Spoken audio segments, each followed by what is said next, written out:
జీవితంలో భార్యకు భర్తే దేవుడు, భర్తకు భార్య దేవత.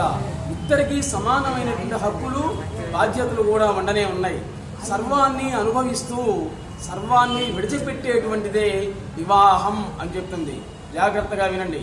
సర్వాన్ని అనుభవిస్తూ చివరికి సర్వాన్ని విడిచిపెట్టేటువంటిదే వివాహం.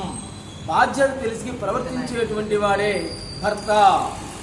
భావం తెలుసుకొని ప్రవర్తించేదే భార్య అని గృహస్థాశ్రమ ధర్మాలని వినూత్నమైనటువంటి కోణంలో వివరించారు అమ్మ జగజ్జనని విశ్వమాత అనసూయ మహాదేవి.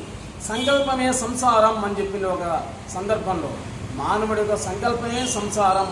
సగటు వ్యక్తి ఎవరైనా ఆందోళన, దుఃఖం లాంటి దురవస్థలు లేని మానసిక స్థితిని కలిగి ఉండటం అనేటువంటిది చాలా అరుదు. ఇందుకు కారణం అశాంతి జనకమైనటువంటి ఆలోచనలే కదా. ఈ మానసిక కల్లోలాలే అనేకమైనటువంటి వ్యాధులకి దారి తీస్తూ ఉన్నాయి అని చెప్తుంది. శక్తి భగవంతుడు నుంచే వస్తున్నాయి అనేటువంటి గ్రహిస్తే అదే సంకల్ప రాహిత్య స్థితి అంటుంది ఇళ్ళమూడు అమ్మవారు. రూపం పురుషుడు, లోని శక్తి ప్రకృతి అంటుంది అమ్మ. అమ్మ దృష్టిలో పాపులు అనేటువంటి వాళ్ళు ఎవరూ లేరు. పాపి కూడా పసిపాపతో సమానమే. పాపులు, పరితలు, భ్రష్టులు అందరూ కూడా నాకు శిశువులే, నాకు శిష్యులంటూ ఎవరూ లేరు, అంతా శిశువులే. మీరు నన్ను వెతకడం కాదు, నేనే మిమ్మల్ని వెతుక్కోవాలి, అది నా బాధ్యత అంటుంది ఆ అందరం అనసూయ మహాదేవి. ఏం పూసుకున్నా చిన్నపిల్లవాడు శిశువు ఏం పూసుకున్నా కడిగి శుభ్రం చేయాల్సిన బాధ్యత నాకుంది. పవిత్రులు అపవిత్రులు అంటూ ఎవరూ లేరు. దేశంలో పుట్టిన ప్రతి ఒక్కడూ పవిత్రుడే. ఎన్నో రోజులుగా విడవనటువంటి మానసిక ఆందోళనలు, సమస్యలు అమ్మ యొక్క పాద స్పర్శ జ్యోతి పునీతమైపోయాయి. ఎంతోమంది ఉగ్రవాదులు ఆలోచించారు, అసలు ఇన్ని లక్షల మందికి భోజనం ఎలా వస్తుంది, లోపలేదో డబ్బులు కొట్టే మిషనే ఉందేమో అనుకున్నారు. వచ్చారు, తవ్వారు, మొత్తం అన్నపూర్ణాలయం అందరిల్లు తవ్వారు. ఆమె చూసినప్పుడు వాళ్ళు వచ్చి అడ్డగించారు కొంతమంది. ఆమెకి అది ఎందుకు తవ్వనే ఉంది. తవ్వి తవ్వి తవ్వి తవ్వి ఇసుగు పెట్టి ఆమె నమస్కారం చేశారు. వచ్చి ఏమైనా దొరికాయా నానా అని అడిగింది.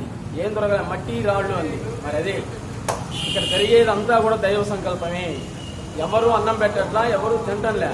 మీ అన్నాన్ని మీరే తింటున్నారు, మీరే ఇచ్చుకుంటున్నారు, మీరే వండుకున్నారు, మీరే తింటున్నారని చెప్పినటువంటి విశ్వజనని ఇళ్ళమూడి అమ్మ.